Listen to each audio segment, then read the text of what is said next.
quand on commence à vouloir reprendre sa vie en main, il faut être au clair sur le fait qu'à un moment donné, on n'y coupera pas. Il faudra vérifier que les gens que l'on côtoie au quotidien partagent nos valeurs, pas forcément toutes, mais en tout cas les valeurs essentielles. Et c'est aussi quelque chose qu'on fait dans un couple. Quand on commence à réfléchir à se mettre en couple, en thérapie de couple, on travaille sur les valeurs. Quelles sont les valeurs que l'on veut voir dans notre couple ? Et donc, par extension, quelles sont les valeurs qu'on doit chercher chez notre conjoint ? Parce que si la personne n'a pas les mêmes valeurs que nous, on risque pas de les voir dans la relation. Les relations, c'est un peu comme construire une maison. Il y a un moment donné, les fondations, il faut qu'elles soient stables déjà. Et ensuite, ce qu'on va mettre dedans dépend de chacun. Donc, s'il y en a un qui a envie de faire une maison en parpaing et l'autre une maison en bambou, ça va être compliqué. Imaginons que le bambou et le parpaing soient des valeurs. S'il y en a un qui a envie de voir sa maison comme étant une maison où il y a de la générosité, de l'écoute, de l'empathie, de l'entraide, un sentiment de faire famille, faire cohésion, etc., mais qui se met en couple avec un conjoint qui n'a pas du tout cette vision-là de la famille et du foyer, ça va être compliqué parce que le conjoint, il ne va pas apporter ce qu'il faut. Accompagner des femmes qui ont un passé de relations toxiques, qui ont été habituées à avoir des modèles de couple qui n'étaient pas sains, c'est difficile pour elles souvent de comprendre qu'un autre modèle est possible parce qu'elles n'en ont pas eu l'exemple. Et parce que déjà, au moment de choisir le partenaire, ou la partenaire d'ailleurs, il y avait un truc qui merdait dès le départ. C'est-à-dire que les valeurs n'étaient pas au clair, on ne savait pas vraiment ce qu'on cherchait, on voulait quelqu'un qui nous fasse nous sentir bien. Qui nous fasse nous sentir aimés. Oui, c'est bien, mais c'est pas des valeurs, ça, c'est des conséquences de quelque chose d'autre, mais c'est pas suffisant. Donc, quand on veut reprendre sa vie en main, et notamment sa vie de couple en main, il faut déjà commencer par se poser la question de comment je choisis mes partenaires. Comment je choisis ça ? À partir de quels critères ? Est-ce que je me suis déjà ne serait-ce que posé la question ? Je dis pas avoir une liste longue comme le bras, c'est pas du tout ça. C'est juste être très au clair sur qui je suis moi, et qu'est-ce que je veux avoir dans une relation. Parce que je vois beaucoup de femmes, souvent un peu plus jeunes, c'est vrai, mais qui se demandent pas est-ce que la personne que je choisis comme étant mon futur conjoint ou conjointe va apporter quelque chose de sain dans une relation ? Est-ce que c'est quelqu'un qui est capable d'une relation ? Souvent, c'est des personnes qui vont dire « Oui, mais il est tellement génial. Oui, mais je l'adore tellement. » Oui, d'accord, mais cette personne-là n'est pas capable de faire relation. Elle n'est pas capable d'aimer quelqu'un d'autre. Elle n'est pas capable d'être fidèle. Elle n'est pas capable de respecter les termes du contrat que vous avez fixé. Elle n'est pas capable, de construire une relation. Elle n'est pas capable de se projeter. Elle fait que de se saboter ou de saboter la relation ou de te saboter toi ou de te détruire toi. Elle n'est pas capable de tout ça. Donc, elle peut être la meilleure personne du monde si elle n'a pas envie de faire... En fait, construire une relation, c'est comme construire une maison. S'il y en a un des deux qui ne sait pas comment construire une maison, c'est pas grave. Faut au moins qu'il ait envie d'apprendre comment on le fait. S'il n'a pas envie d'apprendre, s'il a plutôt envie de surtout pas s'en mêler, s'il a surtout envie de pas foutre un pied sur le chantier et qu'il a plutôt envie de passer son temps à picoler avec ses potes ou bien aller en boîte et serrer et draguer ce que vous voulez, vous ne construirez jamais cette baraque. Et c'est pas grave, faut juste être très au clair que si votre projet de vie c'est de construire une relation de couple qui dure, faut le faire avec quelqu'un qui soit dans cette même dynamique. C'est juste une question de timing. C'est-à-dire que vous pouvez être avec la personne la plus adéquate pour vous, si elle n'est pas prête, ce n'est pas la bonne personne. Le bon mec au mauvais moment, ce n'est pas l'homme de votre vie. C'est comme ça. Timing, les relations c'est 90% de timing. Et ça, en tant qu'humain, on a beaucoup de mal à l'admettre.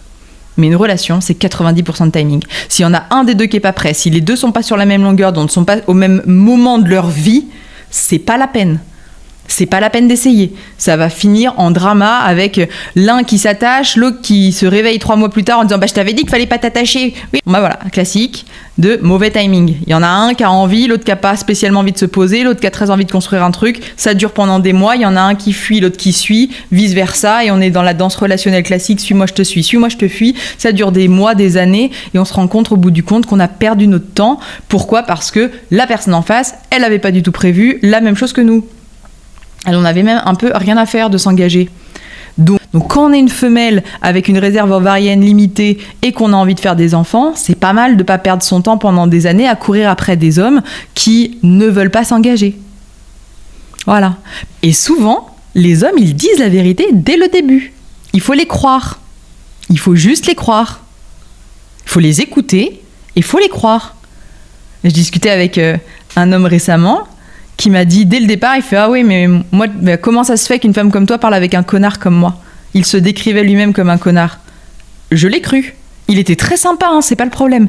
mais il m'a dit qu'il se décrivait lui-même comme un connard, je l'ai cru. J'ai pris sa parole pour argent comptant. Il le disait pas en déconnant, hein, il était très sérieux. Il se considérait lui-même comme un connard.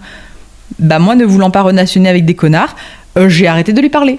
Si un homme vous dit dès le départ qu'il ne veut pas s'engager, qu'il n'est pas prêt, qu'il n'est pas trop dans l'optique de se poser, que finalement il a plutôt envie de s'amuser, il vous le dit dès le départ, croyez-le.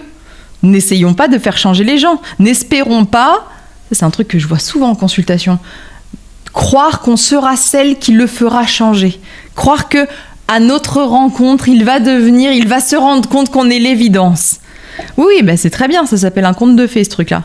Et oui, la génération Walt Disney, désolé, à l'issue de ça, il y a, dans 99% des cas, une grosse déception, une grosse perte de temps, et en l'occurrence là, dans ce cas de figure-là, une femme qui se réveille à 30 piges, célibataire, parce que le gars avec lequel elle voulait s'engager, lui a dit au bout d'un moment, bah en fait, j'ai toujours pas envie de me poser et arrête de me pressuriser, tu me saoules à vouloir qu'on vive ensemble, à vouloir qu'on fasse un gamin, à vouloir que tu m'as saoulé, tu dégages.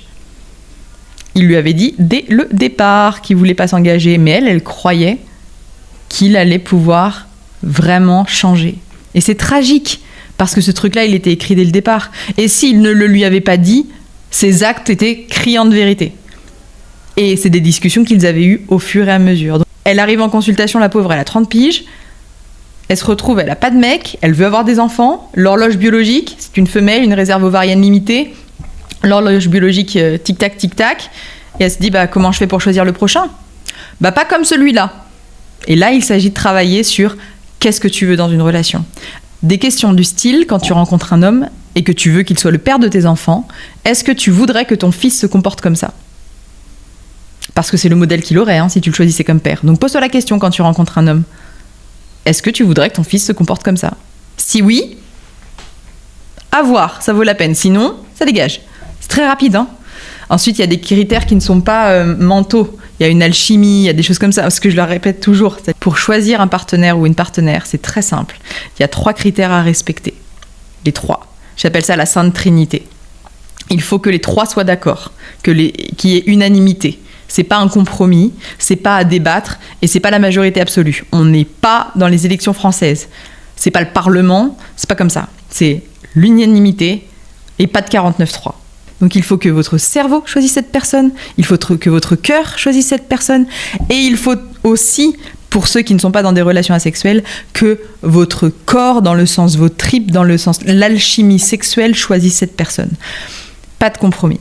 Si vous voulez être dans une relation de couple épanouissante et vraiment qui peut durer dans le temps, il faut que votre mental se dise c'est une bonne personne, votre cœur se dise j'adore être avec cette personne, je l'aime, j'ai envie d'avoir des sentiments qui grandissent pour elle, et en même temps que votre corps, physiquement, qu'il y ait une attraction, une alchimie et une compatibilité sexuelle.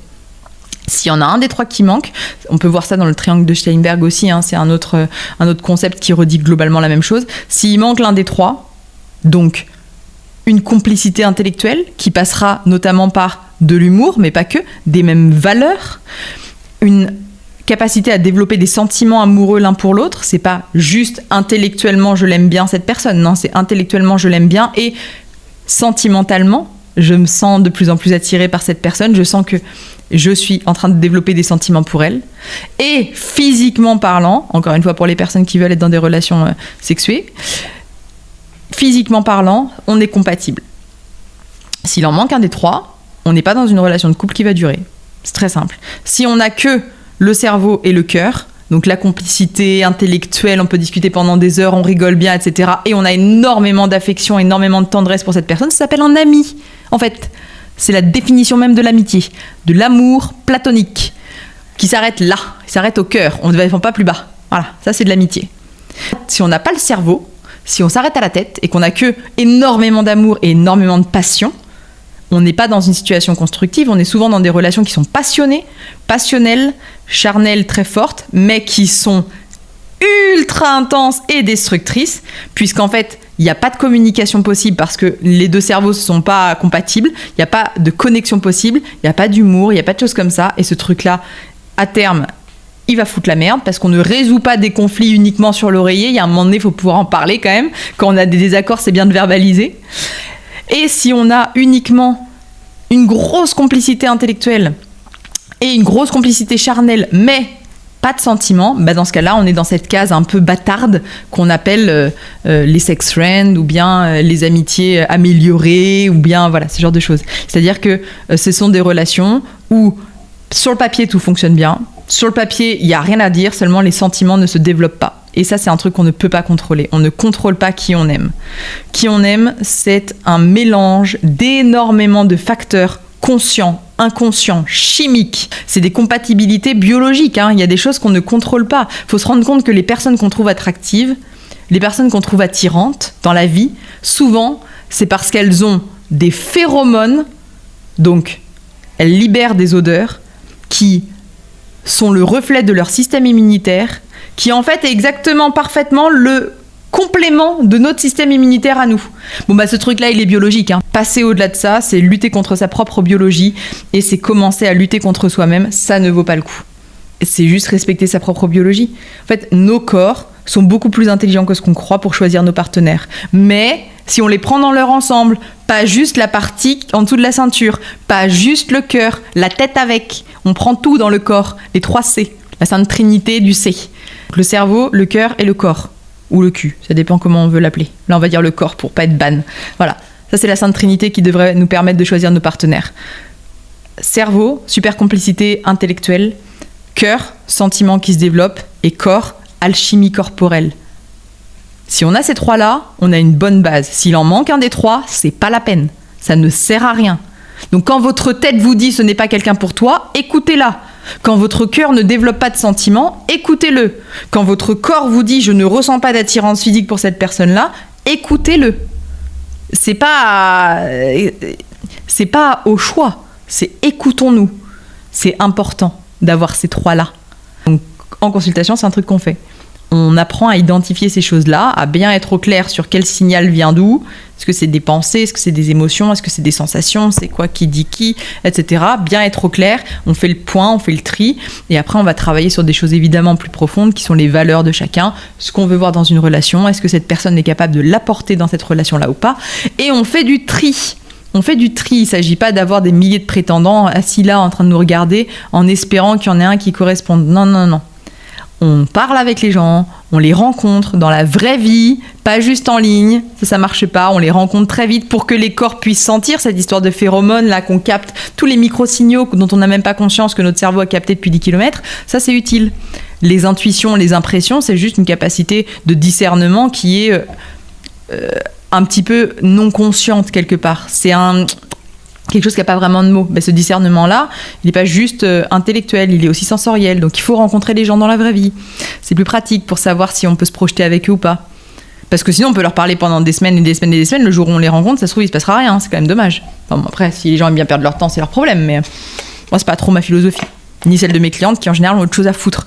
Parce que ce sont des femelles avec une horloge biologique et des projets d'enfants. Évidemment, si c'est des femmes qui n'ont plus de projet d'enfant, ou bien n'en ont pas, ou n'en ont jamais eu, bon bah là, la pression, elle est un peu plus basse pour choisir le bon partenaire vite. On est un peu plus dans la détente. Mais c'est vrai que c'est des choses qu'il faut prendre en compte.